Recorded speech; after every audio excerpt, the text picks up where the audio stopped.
आज है question number 2 from exercise number 9.1। ठीक है, क्वेश्चन बहुत ही सिंपल है और बहुत ही इंटरेस्टिंग है।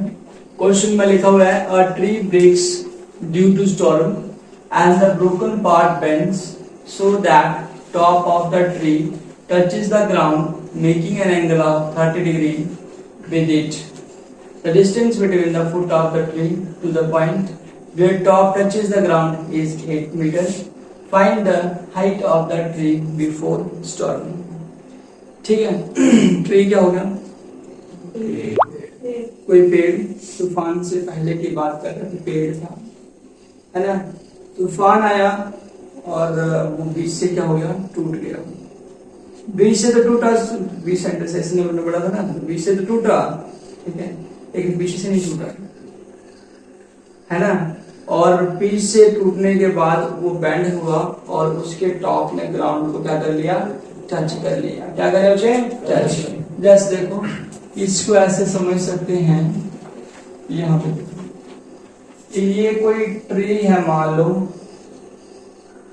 स्टॉर्म से पहले, इस तरह बना पास में, यहाँ पे ये ट्री है, मान लो स्टॉर्म से पहले, इसका नाम था ए बी। क्या था उसे? A B. सपोज करो तूफान से पहले की हाइट इसकी थी h मीटर थी। कितनी थी उसे? h metre. ओके, मान लेते हैं h मीटर। ठीक है, फिर जैसे ही तूफान आया इस वाली साइड से आया, मैं इसको इधर गिराने वाला हूँ, ये ग्राउंड है, क्या है ये वाला ग्राउंड। अब क्या हुआ, इधर से जब तूफान आया, स्टॉर्म आया, तो मान लो कि ये सी पॉइंट से ब्रेक हो गया, टूट गया, और टूटने के बाद जो ऊपर वाला पार्ट था ऐसे करके नीचे की तरफ गिरा, जैसे यहाँ था ना कड़ कड़ कड़ डाल, ठीक है, आ गया यहाँ ग्राउंड पे टच कर लिया। ठीक है, यहाँ से इसने इधर टच कर लिया ग्राउंड पे। मान लो ये पॉइंट कौन सा है? डी पॉइंट है। क्या बचे? D point. समझा रहे क्या बोल रहा हूँ? अब देखो, जैसे ही ये पूरा पेड़ टूटा, इसके दो पार्ट हो गए, एक तो ये ऊपर से टूटा हुआ पार्ट और एक जो पीछे रिमेनिंग पार्ट, बचा हुआ पार्ट। मान लेते हैं कि जो बचा हुआ पार्ट है उसकी हाइट कितनी है? h1 मीटर है। कितनी है मुझे? h1 metre. और टूटे वाले पार्ट की हाइट को मान लेते हैं कितना है? h2 मीटर है। कितना है मुझे? h2 metre. ओके, ठीक है। अगर देखो ये पार्ट यहां से टूटा तो ये यहीं पे आया नीचे, इसका मीनिंग हुआ कि AC अगर H2 है तो CD पार्ट जो है वो भी क्या होगा? H2। सर क्यों होगा? क्योंकि ये टूटने के बाद यहाँ गिरा हुआ है, ठीक है, तो ये जो नीचे आया हुआ पार्ट है ये भी क्या है? H2 है। आप बोलेंगे सर यहाँ पे भी है, अभी तो ये टूट के नीचे भी दिखा रहे, तो ये क्या फंडा है? ये क्या चीज है? ये तूफान से पहले की इमेज है कि ऐसे था, लेकिन टूटने के बाद ये ऐसे आ गया। तूफान के बाद क्या ऐसे हो गया? ये ऊपर से टूट करके नीचे झुका और इसने ग्राउंड को जाकर के टच कर लिया। और ये टोटल लेंथ, ये लेंथ जो है वो भी कितनी हो गई बच्चे बताओ मुझे? h2 हो गई। कितनी हो गई? h2। तो मतलब ये पूरे ट्री की हाइट किसके बराबर होगी? h किसके बराबर होगा? h1 plus h2। एक बात और, उसमें लिखा हुआ है कि जहां पे ये बेंड ब्रोकन पार्ट जो था, टूटा हुआ पार्ट है, इसने ग्राउंड को जाके टच किया, तो वहां पे इसने ग्राउंड के साथ कितना एंगल बनाया? 30 डिग्री। कितना बनाया बच्चे? 30 डिग्री। और तो और इसने ये भी बताया कि ये जो ट्री है इसके टॉप ने ग्राउंड पे यहाँ पे टच किया जाकर के उस पॉइंट और फुट के बीच में, मतलब ट्री के फुट और उस पॉइंट के बीच में जहां पे ट्री ने ग्राउंड को टच किया, दोनों के बीच कितना डिस्टेंस है? 8 मीटर। कितना है बच्चे? 8 मीटर दूर जाकर के ये ट्री का टॉप जो है उसको इसने ग्राउंड को क्या किया? टच किया। क्या किया बच्चे? टच। 8 मीटर। अब क्वेश्चन आता है कि करना क्या है इसमें हमें फाइंड करना है height of the tree before storm. देखो एक बार फिर से सुन लो, ए बी मैंने मान लिया कि ये इतना बड़ा ट्री था तूफान से पहले। जैसे ही तूफान आया तो ये ट्री सी पॉइंट से ब्रेक हो गया। सर ब्रेक ऐसे हुआ तो फिर ये ऊपर तो दिखना नहीं चाहिए, तो ऐसा करते हैं ऊपर की तरफ डॉट बना देते हैं, क्योंकि अभी वो है ही नहीं यहाँ पे। ठीक है, ऊपर की तरफ क्या बना रहे हो, डॉट डॉट, क्योंकि अभी ये नहीं है, टूटने के बाद ये डाउन हो गया नीचे की तरफ। आप सभी लोग क्या बोल रहा हूँ, यहाँ पे ये है ही नहीं, ये तूफान से पहले था। अब ये इमेजिन कर रहे हैं यहाँ तक था, यहाँ से ऐसे खड़ा था पहले, फिर यहाँ से लेकर के यहाँ तक, और ये बीच से टूटा, रुक जाओ, ये देखो इतना बड़ा था, सपोज कर लो पहले इतना बड़ा था, है ना, लेकिन जैसे तूफान आया तो ये वाला पार्ट टूटा, इस तरफ से तूफान गया, इधर ही गिरा ना, ये यहाँ से टूटा और यहाँ आ गया। ठीक है, कंडीशन ये है कि इस टूटे हुए पार्ट ने ग्राउंड को जहाँ पे टच किया, ठीक है, वहां से ग्राउंड के साथ एंगल बन रहा है 30, और जिस जहाँ पे टॉप ने ग्राउंड को जाके टच किया उस पॉइंट के बीच में और ये जो ट्री है इसके फुट के बीच में, दोनों के बीच में डिस्टेंस कितना है, 8 मीटर। कितना है बच्चे, 8 मीटर। तो हमें हाइट निकालनी है ट्री की बिफोर स्टॉर्म, तो निकाल लेंगे वो तो सबसे पहले वहीं से स्टार्ट करेंगे, जैसे लास्ट टाइम कहते लेट ए बी, कितना है बच्चे, पूरा ए बी, ए से लेकर बी में क्या है, एच, क्या है मीटर, तो लिखेंगे एच मीटर रिप्रेजेंट्स, किसको कर रहा है, ओके, द हाइट ऑफ, किसकी वजह है, यस, ट्री बिफोर क्या लिखेंगे, स्टॉर्म। ओके, उसके बाद BC ले लो, क्या ले लोगे, BC कितना है, एच मीटर, ये किसको रिप्रेजेंट कर रहा है, रिप्रेजेंट्स द हाइट, इसकी हाइट, बचे हुए पार्ट की ना ये, ऑफ रिमेनिंग पार्ट लिखो, रिमेनिंग होता है बचा हुआ पार्ट। ओके ठीक है, उसके बाद ले लो बच्चे, ये देखो BC लिया, इसको ले लो AC, कितना है, H2 मीटर।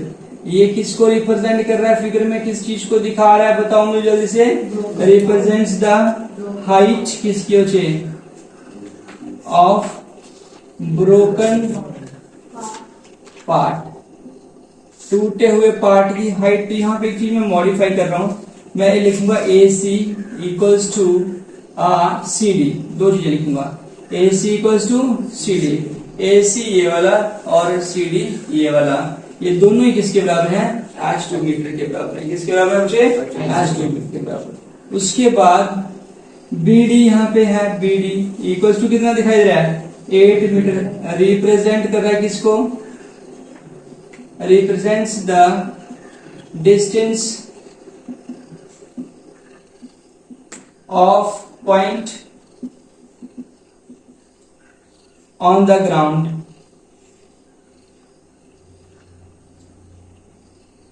where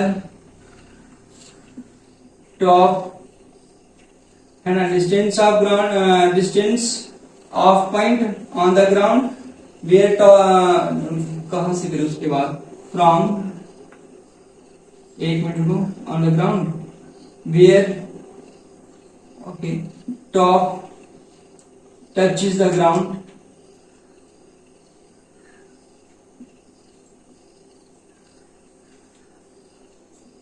फ्रॉम कहां से पर, फ्रॉम द, क्या लिखेंगे बताओ मुझे, फुट ऑफ द, किसका foot, tree, foot of the tree. Okay ठीक है, उसके बाद क्या आएगा बताओ मुझे, एंड उसके बाद एंगल कितना, एंगल लिख लेते हैं, कौन सा वाला आएगा, एंगल का नाम बताओ, BDC कितना, 30 डिग्री, एंड एंगल कहाँ पे, B पे कितना, 90 डिग्री। सर ऐसा क्यों, क्योंकि tree stand vertically on the ground. अगर ऐसा है तो हम चले जाएंगे इन राइट एंगल ट्रायंगल, कौन सी वाली में जाएंगे, हाँ कौन सी वाली में, इस वाली में, इसका नाम बताओ, CBD, क्या होगा बच्चे, CBD लिखो या फिर DBC लिखो, एक ही बात जैसे मर्जी करो, वी गेट। हम लोग क्या करेंगे, इस ट्रायंगल में जाकर के H1 निकालेंगे और क्या निकालेंगे, H2 निकालेंगे, H1 भी निकालेंगे और H2 भी निकालेंगे। ठीक है, तो H1 निकालने के लिए इस ट्रायंगल में गए ना, इस वाली में, तो मुझे पहले H1 निकालना है। क्या निकालना है? H1 यहाँ पे है और गिवन साइड नीचे है, ये परपेंडिकुलर है और ये क्या है? बेस है। तो कौन सा फार्मूला यूज करूंगा बताओ? परपेंडिकुलर अपॉन बेस, बताओ tan थीटा। क्या यूज करूंगा? tan theta. Perpendicular upon base. अब tan और थीटा की वैल्यू कितनी बचे? 30 डिग्री। परपेंडिकुलर साइड का नाम क्या हो गया? BC। क्या हो गया? BC। ये BC है और बेस का क्या हो गया बच्चे? BD। तो ये आ गया BD। उसके बाद tan 30 की वैल्यू बताई थी कितनी? 1 अपॉन रूट 3 इक्वल्स टू क्या आया मुझे? BC कितना है यहाँ पे? H1 मीटर और आगे बच्चे क्या बताएंगे यहाँ पे नीचे की तरफ? 8 मीटर। मीटर और मीटर क्या हो जाएंगे? अगले स्टेप में 8 बन जा अपॉन में root 3 is equal to H1। यहाँ लिख दोगे H1 किसके बराबर है? 8 अपॉन रूट 3। इसको मान लो कि आपके पास कौन सी इक्वेशन है? फर्स्ट। अगेन दोबारा फिर से इसी ट्रायंगल के अंदर हम लोग क्या करेंगे? देखो H2 को फाइंड करेंगे। किसको फाइंड करेंगे? H2। H2 कैसे निकलेगा? देखो ये बेस गिवन में है, समझा रहे क्या बोल रहा हूँ? ये बेस कहाँ पे है? गिवन में। और ये क्या है बच्चे? ये क्या है? परपेंडिकुलर है ये हाइपोटेन्यूज। तो बेस अपॉन हाइपोटेन्यूज किसका फार्मूला बनता है बताओ मुझे? किसका बना? कॉस का बना। तो लिखेंगे cos theta B upon H। ठीक है, तो आगे देखेंगे किसके बराबर हो गया ये? बेस कॉस और कितना लिखेंगे? 30 इक्वल्स टू कितना गया? बेस कितना है बताओ? 8। साइड नाम लिख देते हैं BD। क्या है बच्चे? BD। और हाइपोटेन्यूज यहाँ पे कितना है बच्चे? CD। ओके, तो cos 30 की वैल्यू सोचो कितनी हो सकती है? टेबल से लेकर ट्रायंगल्स जो मैंने बताए थे वहां से क्या आएगा? Root 3 upon. ओके चलो ठीक है, यहाँ देखो आगे BD कितना है? ये BD कितना है बताओ? 8 मीटर। CD कितना है वो सोचो? CD ये वाला कितना है? H2 metre. कितना है? मीटर और मीटर क्या हो जाएंगे? ओके, यहाँ से इसकी मल्टीप्लाई इसके साथ कर सकते हैं। H2 और रूट 3 और 2 की 8 के साथ करेंगे तो 16। तो H2 किसके बराबर आ गया?